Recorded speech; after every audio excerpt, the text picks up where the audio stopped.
বিহারের ফতুয়ায় শত বছরের পুরনো যে বটগাছটিকে আমরা ঈশ্বর ভেবে পুজো করি, আমাদেরই একটি ভুলে সেই গাছ আজ জীবন্ত পুড়ে ছাই হয়ে গেল।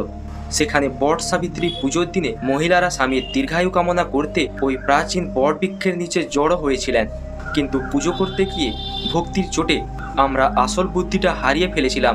গাছের শুকনো গোড়া, ডালপালা আর সুতোয় জ্বালানো হলো জ্বলন্ত প্রদীপ ও ধূপকাঠি। ফলাফল, চোখের সামনে পুরো গাছটিতে আগুন লেগে গেল।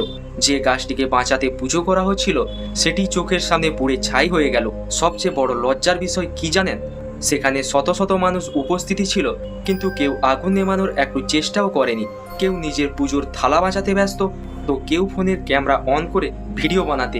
আস্থা আর ভক্তি অবশ্যই রাখুন, কিন্তু অন্ধ সাজবেন না। যাকে আমরা দেবতা জ্ঞানে পুজো করি তার রক্ষা করার দায়িত্ব কিন্তু আমাদেরই। প্রকৃতি না বাঁচলে আপনার আমার পুজোর প্রার্থনা কিছুই টিকবে না। এরকম ভিডিও দেখতে ফ্যাক্ট লুমিনো চ্যানেলটিকে অবশ্যই সাবস্ক্রাইব করুন।